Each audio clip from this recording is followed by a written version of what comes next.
So, as I was saying before the break, my guest, I said Pastor Yubosa was my teacher, and Professor Mercy was his teacher. So, we have a lot of teachers. I also taught some people, even though you can't see them.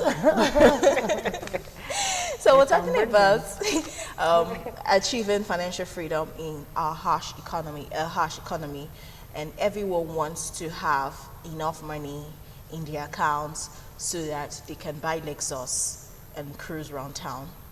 Maybe good reasons, maybe not. But I would start with Pastor Yubosa. I can call you Pastor on the show, right? Okay. Yeah. So I want to know, I've heard the word financial freedom a couple of times. I've also heard the word financial security a couple of times. I want to know, are they different? And what exactly do they mean? Okay. They appear related, you know, but they are different. When you say financial freedom, you know, we're talking about you're talking about being debt free. You know, you have the liberty. When we say freedom, freedom from slavery, financial slavery, freedom from all kinds of financial problems, especially being financially independent. You can define someone that has financial freedom can define his or her financial value and size. You can say, wow, I earn this money, I can decide to boost my earnings so and so time. That means real financial freedom does not involve working for salary. Because working for salary, somebody will determine what you're going to earn. Someone will determine the size of your income. But when you have financial freedom, you may have a stream of income coming like in form of salary, but you may also have other ways and means to boost your finances so that you can meet your obligation as they fall due. So financial freedom is the ability to meet your obligation as they fall due without stress. That's financial freedom. And of course, it guarantees your financial security. You know, when we say security, it means that you are safe, financially safe. So nobody is owing you, you're not owing anybody. But you know, the issue about finance in this part of the world is that we don't have enough financial education, financial literacy. And that one has, you know, has precipitated a lot of high blood pressure, financial pressures on people. So financial freedom is when someone is able to manage his income, determine his income, and use it to settle his obligation as they fall due without stress. Okay, now, Professor, talking about money. Yeah. Right now, Nigeria sets the minimum at 30,000. So, a couple of people, a lot of people will be earning 30,000 naira monthly for years. Even the end power is 30,000 naira and all that. How do we live on 30,000 naira? Because as this thing was done, we were told to rejoice and be happy. It's a big boost from 18,500 to 30. But how do you actually live on 30,000 naira to get to a point where you do not worry about what you're earning? Yeah. I don't really understand how that's going to work. Like what my colleague just explained, when you have financial freedom, I look at it as a zero stress issue. And if that be, we have 30,000 to go with, then we should be able to learn how to have that financial freedom within the 30,000 range. As far as I'm concerned, you can have very low income, but you have financial freedom. So there are things that you will be able to do. When someone talks about financial freedom, it's like saying, okay, I have enough all the time to do everything I want, to attend to all the financial things. As I said, zero constraint on the use of money and the use of financial assets. All right, that's what financial freedom is supposed to be. So, but with 30,000, it will be difficult for us to be able to get that financial freedom, except we are trained. Just like he said, we lack a lot of financial training. And because of it, no matter how much they give to us, because for instance, when I started to work, that was when they had Odoji review, and then they started paying us higher than what they were paying initially. We rejoiced with it. They raised the minimum wage. Now they raised it up to 18,500. Now they are raising it up to 30,000. And I can tell you that if they raise it up to 100,000, so many people will still be constrained. The money is not enough, really, considering our economy, because you said, how can we achieve financial freedom in our harsh economy? Our economy is really very harsh. We can discuss that later. But the point is that with 30,000, if you are financially trained, you can have financial freedom. But if you are not, it's not going to go anywhere. And that's why many of us keep crashing down. Well, no matter the amount of money they give so many people, they will never gain financial freedom. Even those people that are wealthy, you will find some of them, they don't have financial freedom, like he described it, or like I described, a zero constraint position where you deal with your money and use your money for your lifestyle, the lifestyle that you want to achieve. So if you look at it, it has to do with training before you can achieve financial freedom. Okay. Because for instance, some of us can use very little money and you survive, and nobody will ever know that you lack. But there are some people you can give a lot and they will never be able to survive. They keep crashing, like I said in the last program we had. So these things, what I'm thinking is that we will need to have financial training to be able to achieve financial freedom. Okay, so we're going to give you a free class today, at least to an extent. You can thank me later. Yes. For free. So, all right, so I'm going to go back to, Mr. Omoye. What are some of the things we need to know? Because I was once a rich man is a common story in this part of the world. When I was young, when I married your mother, and then you're looking at the person and like, Daddy, please don't say it again. So how are we going to get to that level where no matter what we're paid by the government, they will increase it to 100,000. To get international passport now, for it's still 70,000 naira. You're going to buy gas for your vehicle. You're going to feed. You pay school fees. Oh my God, school fees. That's just something else, and all that. So how do we get to this point? Yes, the first thing, it starts with understanding of self. You have to understand yourself, and when you self-mastery is the first step. When you are able to understand yourself, you know your lifestyle, and you know how to maintain your kind of lifestyle and the kind of income that comes to you. You need to arrange your budget. Your budget is predictive, because a budget is a statement of your expected income and expenditure, and it should be balanced so that you don't have deficit. So you have to predict your income, predict your expenses, where you're going to expend them on as you receive them.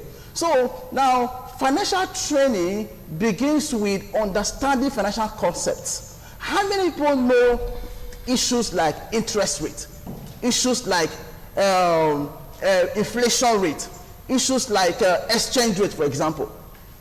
So I did a study on financial literacy for food vendors just recently here.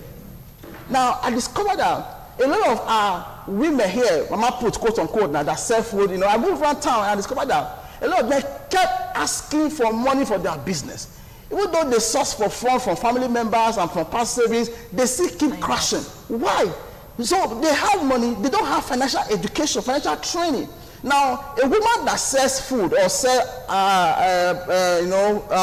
roll meal or fruit, whatever, they are food vendors, whatever they sell, some of them cannot value what they sell to the reality of the price. For example, a woman that says, okay, I want to cook 2 dozen of rice today and move around town and sell it off as a hawker, for example, she should be able to value the size of her sales, so that she can get her profit. Their food is really very cheap. They don't really know how to value their sales. You can value your labor into it. You get firewood, you got kerosene, you should pay yourself. And so that one can also come from the entire sales. So financial education will start from predicting. You build scenarios. What if? What if? What if? These are the issues. So we really need a lot of persons who have financial training to train others. And again, we live in a society where we depend on our family members.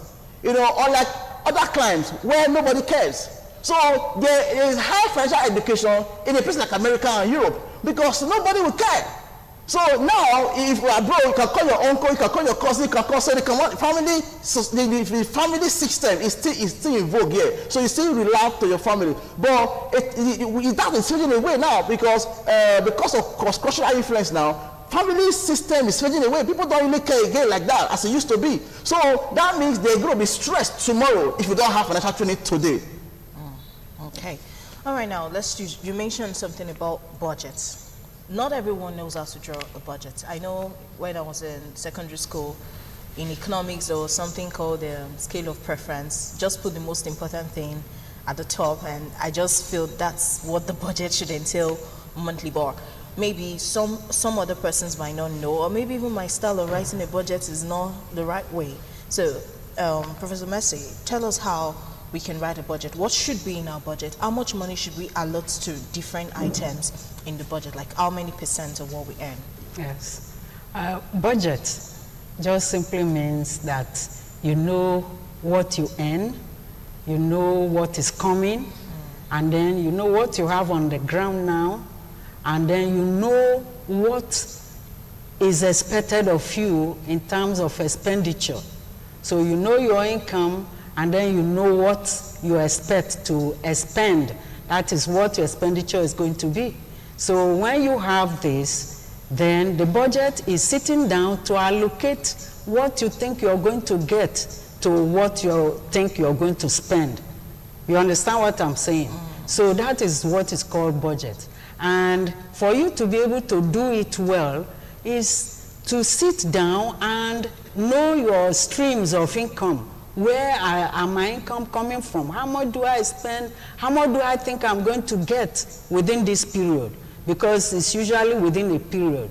It can be a year, it can be 6 months, it can be 1 month. How much do I think I'm going to gain or get as income in this 1 month or in this 1 year?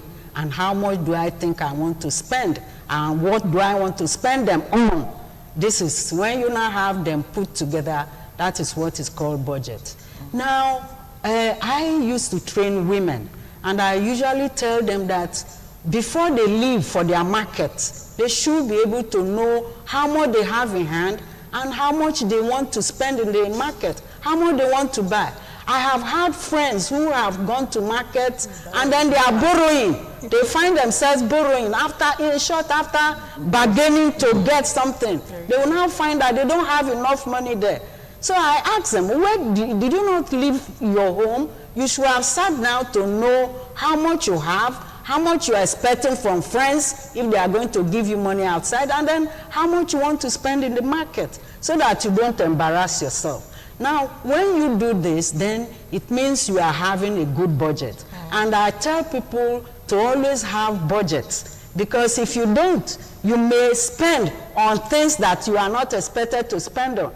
For instance, you know that the basic things will be for you to pay your house rent, to pay school fees for children, or buy food every day.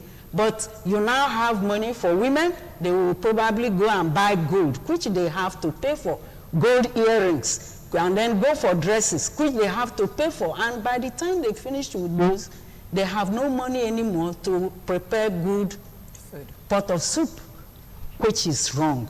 So one should learn to carry out budget. It may be simple. It doesn't have to be very difficult. In short, you may need to write them down, but you may not write them down. So because like some people who are not educated, you can do these things without writing them down. Just by knowing how much do I have, how much do I want to spend this month or this year. Or if you are uneducated, you can make it daily or weekly. How much do I have this week? How much is coming in? Is anybody going to pay some money they are owing to me? If not, just budget. That is, tell me how you want to spend the little money you have in hand. And this is very, very interesting. For some of us who have had hardship, like lecturers, most times when we go on strike, they don't pay us. And you see that some people immediately, there is strike. That same week is the week they start borrowing. And I asked them, why? What did you think before? Did you not know, have you not been planning for this strike? Because if you've been planning for this strike, you should have started leaving something behind. If you are eating 3 plates of food a day, you can take 2 and reserve 1. For the future, you will see what I'm saying. That is how you can do good budgeting.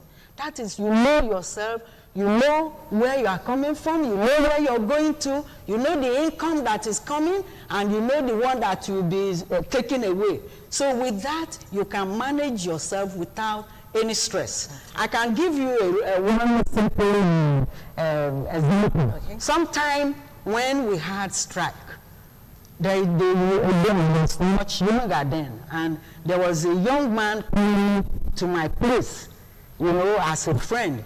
And he noticed that he works as a private person. But he noticed that I never even ask for money for anything. For clean or for food, I am able to manage. And I'm simply wondering why. Do you know that that made him to stop coming to my place? To say that I feel on top of the world, you know, that you feel so good, you feel self-sufficient. But we can learn to be self-sufficient. I have always told you, I use women because this is what I understand. You know, you want to cook food and you know there's not much money. You can cut down on certain things and your food will still be good. I have seen a lady, I use her to give example wherever I go to give lectures. This lady had about 7 children, and she's a poor woman without any really. So, but she had a vegetable garden at the back of her house, and that is what she uses to cook every day. And when you see her and her children, you can read them. What cream do you use? She has no money for cream. She uses just coconut oil. Yeah. But herself and the children are sharing. They will eat. What do you eat? You know, it's vegetable. She doesn't go to do big fish. She doesn't go to do big meat. You understand what I'm saying? But she's self-sufficient with those vegetables she's bringing, and she makes soup with them, and they will do it.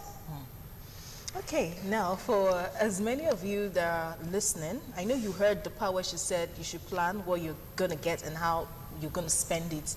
If you didn't hear the part where she said you need to be cutting down and keeping some behind, okay, let me help you say it now. You have to save some.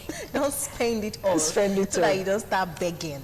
And now, that makes me remember the fact that right now, everyone is going back to the old days.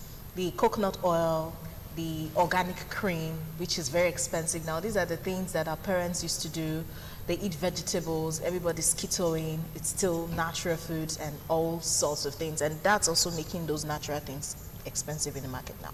So we need more money, and we need to have this money. If you're watching right now, you can wave your hands if you're like me that goes to the market to buy 1 earring and then you see 3 others and then you buy the 3. We'll start planning.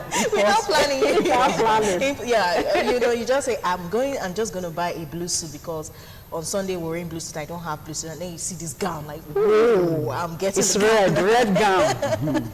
God will help us. No, God will not help us right now. We have to help ourselves. And that's why this program is here. So, how do we now get multiple source of income? Several options have come up. There's one going on right now. It's called Loom. People are looming. You pay 13,000 there or 15,000 to get 104. They said it's not MMM. So that was one investment people did, MMM, Ponzi, all sorts of Ponzi. You buy shares, it goes, it comes, and all. But how do we get this multiple source of income so that we can be financially free? And budgeting or no budget, maybe you still have to budget. Budgeting or no budgeting, okay. You will not cry too much. Okay. Yes, you know, like Prof just said and gave us of a woman that has 7 children and they are still growing. Yeah. But I think the orientation is not changing now about downsizing your family, reducing your family size. Yeah. I came from a family of 10. Yeah, one man, one wife, or my mother had twins 2 times. You know, but that was then. But now, I can't afford to do that now. Are you following that? So, you know, the family size. But I also discovered that the poor, they have more children than the rich. Yeah. Sure. And I was not asking why. It's possible that because gifts. they are jobless, so they are just because it's the hair. Because the poor, the rich are really very busy. They may not have the time for the family. So the poor, they have all the time. They are always at home, so they can make babies, quote unquote. Okay, so now back to your question. You know, give 10,000 to get 104 is not sustainable. It's fake. I'm saying that now. It's fake. You know, whatever is not sustainable is fake. Sustainability is what we need.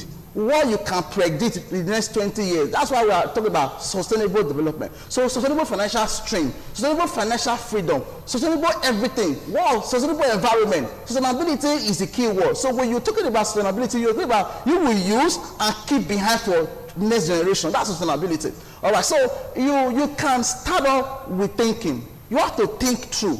You have to look inwards. There are many opportunities you can tap on within your environment. You can be a salary earner. When you come from work, you can do other things.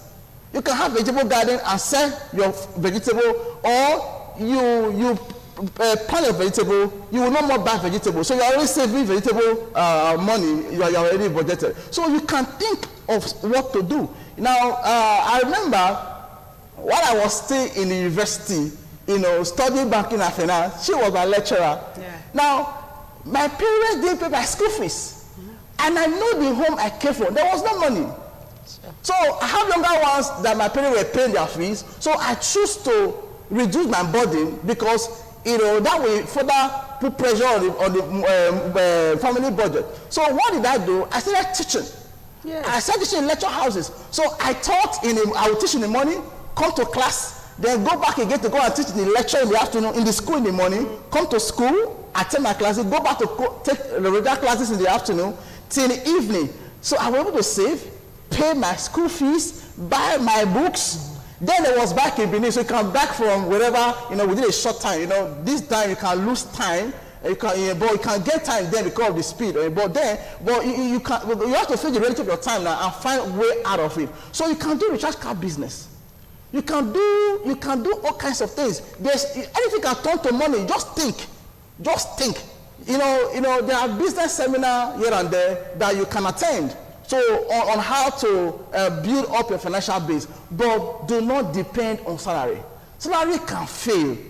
So you have to think outside salary, because I'm here to see the real rich people who earn salary. So those who are really rich, the bracket, those who are within the rich bracket, they are not salary earners. They may be earning different salaries from different platforms, but they spread their investment. So you must learn to invest. Saving is equal to investment. When you save, that's what you can invest. So if you don't save today, you don't have future. So your saving is your future, because your saving is your investment. So you have to save. So nothing is too small to save. When you walk into a bank today, there's an electronic board you will see telling you lending rate for today, interest rate for today, borrowing rate for today. That interest rate, that lending rate, that borrowing rate is an indicator of a kind of percentage you should save from your own income. If I give you maybe 10,000 naira right now, that money is free. But in finance, it's not free. It has a cost. It costs somebody something. If you should get that money from the bank now, they will tell you the interest rate. Not that you just give it on the platter of gold. Value it from the financial cost point of view and save that portion as your savings. So these are some of the techniques you need to use in your savings. So money is not free, because what is free to you cost somebody else something. So the value is in the market. So these are some of the information we need to know, and you can diversify your own investment. Okay, now talking about savings and all sorts, for those who get money, what percentage of their income, general income, should they keep for retirement and daily use? Because some people employ themselves now, which is something we're all clamoring for, agricultural, real estate, whatever you want to do, but you have to employ yourself. So how much should I keep for my retirement savings? How much should I keep for utility? Or how many percent of my money? Emergency fund, because family is still key here. There are just some people who will call you from the village that you cannot say no to. And in Nigeria, it's hard to really say no. So how much percent should we actually be reserving as savings? Well, there is no fast rule about this. It depends on how much you are earning yourself, and then how much you think your expenditure is before you now think about, how much you can save. But it's very important that you must keep something aside. Anything you have, even on daily basis. You could decide to be keeping 10% of whatever you are getting every day. Just like I see some young people move around, I don't know what they call it, it's Ole Dara or something. So they go through to meet workers, maybe mechanics and all, and you see them contributing maybe 100 naira, 200, depending on what they think they are going to get that day. So if you're able to make 10% every day of what you earn, or 10% of what you earn every month, is quite okay.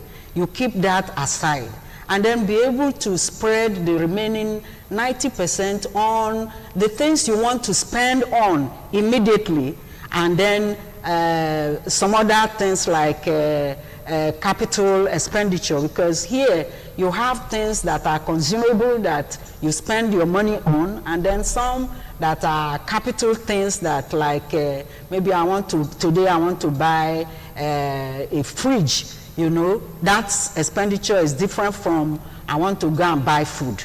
So if you now have your money in bulk, but make sure you have something you're going to save. Like he said correctly, your savings should be equal to your investment eventually.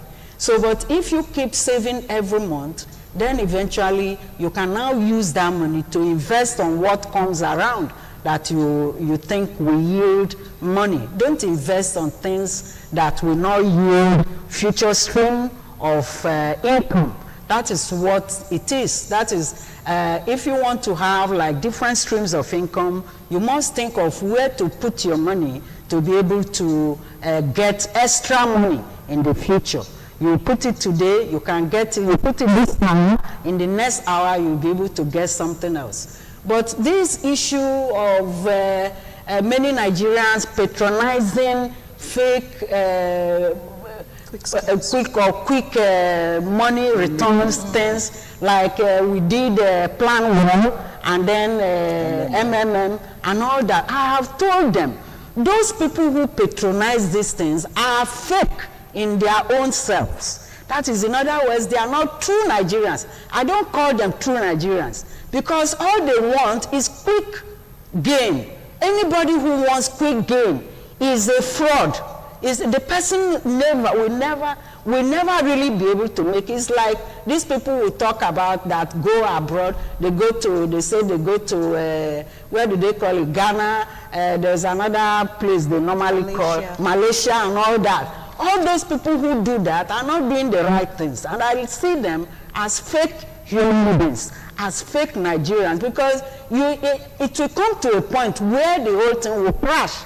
I told them when the people were patronizing MM or Plan Well, I asked, what I did was, as a financial person, as an economist, I went to the place where they were having that Plan Well and studied them and found out what they were doing. All they are doing is collect from Peter and pay Paul. And then they will tell you that if they collect your money now, they are going to pay you 100% in the next year.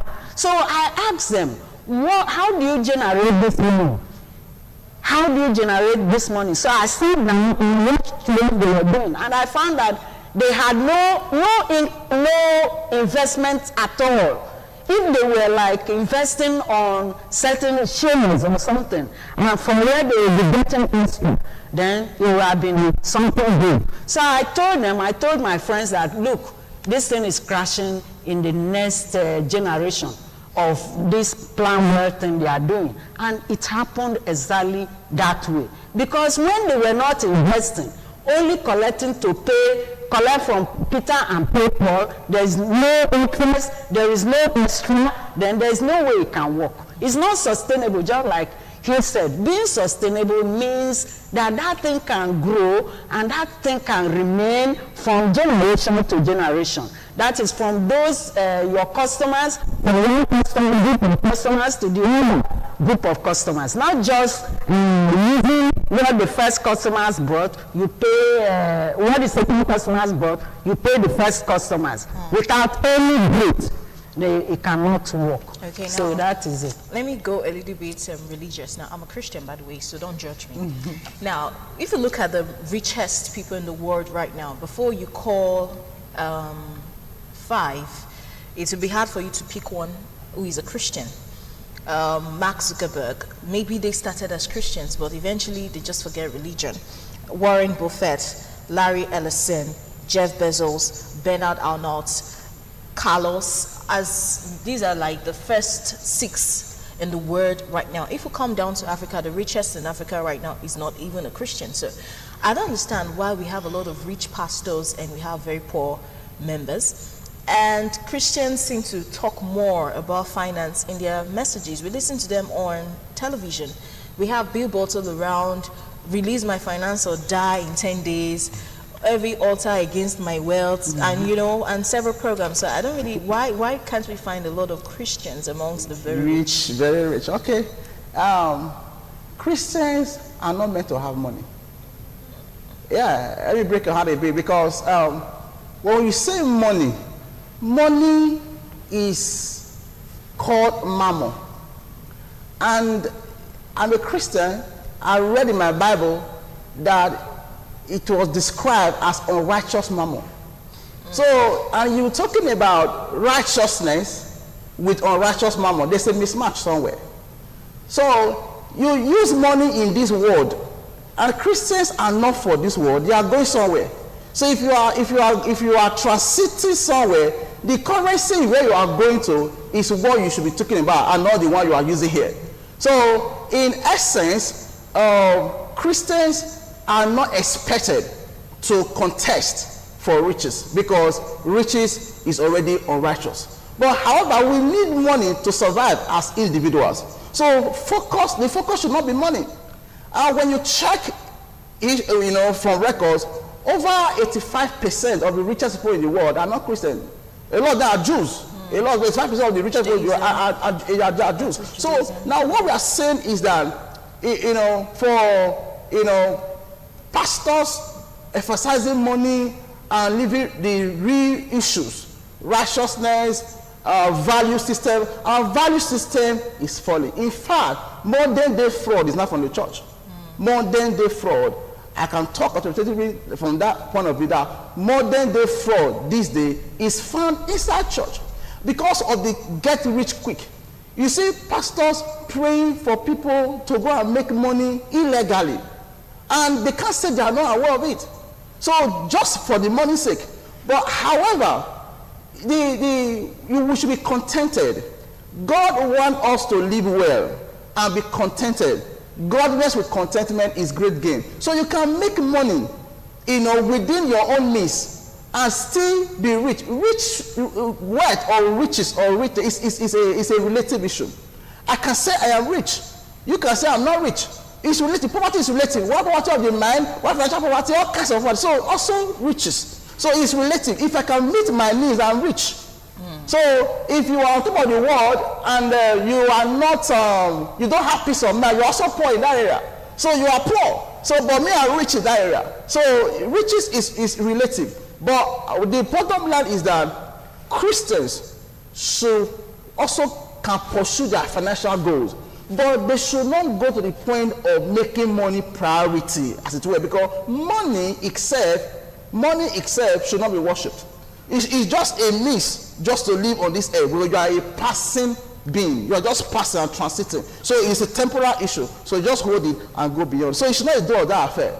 Okay, so we shouldn't be so carried away with the fact that they are not named amongst Forbes' first 5 richest men on earth, but they should have financial freedom. They should have enough. But I would have thought that Christians should just have, they should be excellent in everything. Even when we talk finance, Christians should be top. They should be top in everything. And most of these people who are not even Christians do more charity works than several pastors that we know. I think that's what Christianity talks about to love. But anyway, who am I to talk so much about religion? It's too dicey, so I'm going to leave it there. We are supposed to go on the break at this point, but it's almost 1 hour, so I'll just continue talking before, before I was sent out of the studio. I have one last question for the professor. Which investment is the best investment now? In fact, both of you could help. We have real estate, we have stock, we have gold, and Bitcoin. I don't even understand the Bitcoin, but people say it's a very good investment. Cryptocurrency, and also which would you advise people to get into at this time that we're in? Well, it's a dicey question to answer, to say this is the best, because it depends on which area you are in and which skill you have. If you have a skill to push a particular thing, then you could do well in that investment. Okay. Most times people talk about estate as maybe being the best, but I have looked at it, and sometimes you find that it's not really the best investment you could do. Sometimes the thing that many people do to move ahead is the trading. And then they could trade on this, buy and sell. But I think that the best thing right now for us is to get some kind of investment into what we can do, like exporting.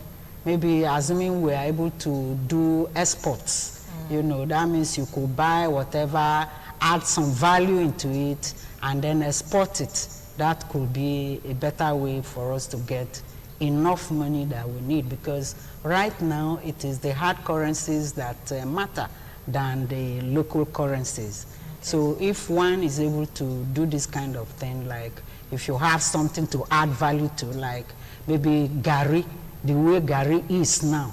In short, one Ghanaian had told me one day that if in the local scenario we find that Gary, when you soak Gary, there is sand in it. But you could take this Gary already fried by some other people, sieve it and put it in a very nice way, like some people are doing now. There is Gary now in packets, but it started from Ghana. And this kind of thing we can do, and then export it also to other countries. By that kind of trading, if you have an organization that will do this kind of trading, that will be better for us in Nigeria, better for the individual as well as for the nation. Because right now, what we lack is the foreign currency. And that's why every now and then you find the exchange rate is running up, because we are not doing enough. So one thing I'm saying is, if you can get engaged into something that is productive before you sell, or before you market, that will be better than maybe going only online for some cryptocurrency, or like the new one they are talking about. That's the, I don't know what to call it, loan. Rather than do that, get something concrete, and then invest in it with the hope that you can export. I would prefer that. Okay. I would even prefer that than, I prefer it to the estate business, because last time when we had financial crisis, it was a crash of estate business that brought us into that financial crisis. Yeah. Okay. So if we know that, we can take the other line. All right, my time is actually up, but I wanted to ask one more question. So I'll do it. It will be your last word on the show. Yeah. Okay. Is there any debt that is a good debt? Because I've heard that it's not every borrowing that's bad, provided you can still pay. Is there any such thing as good debts? Yes, in finance, we say debt is good. Debt is good. Yes, debt is good, because it depends what you do with the debt. Yeah. If I borrow 1 million, I used to do burial or marriage, it's a bad debt. It's a bad debt. Okay. So if I borrow money to do a good business that will yield income, it's a good debt. So you must look at, that's why what we call debt equity ratio in companies. So you want to find out how much will I be borrow as a bond, how much will I be part of my share or equity in that company. So debt is a very good thing to do. So you can borrow money. It depends on what you do with it. In fact, debt is like a free money, really. So, but your ability to manage it is the issue. Is so that the it issue. become an empty bubble, it will burst. Yeah. Thank you so much, Professor Mercy and Pastor Iyobusa, for being my guest on Flipside today. I've learned a whole lot of things from their discussion. You have to save, you have to plan your money before you spend it. And when it comes to investments, even when you cannot chest it all by yourself, you could have an organization. So it doesn't have to be with one roof. You come with a couple of friends or family members, put your monies together and start up a business. And just because cryptocurrency is working for Abraham doesn't mean real estate will not work for you. It doesn't mean buying stock and shares will not work for the other person. Know what works for you, and then you're good to go. Read up and get information online so that you know much more about finance and how to manage it. And don't be like me. I'm changing right now. I can't just be buying impulsively like that, because I have to make this money and have money even when I'm not working. Okay, so we're done on Flipside this afternoon. Don't forget you can watch the videos on YouTube from this evening, and there will be a repeat broadcast on GoTV and Star Times at 4 a.m. tomorrow morning. Thank you so much for staying with us. Next week we'll be talking about the International Family Day. Bye.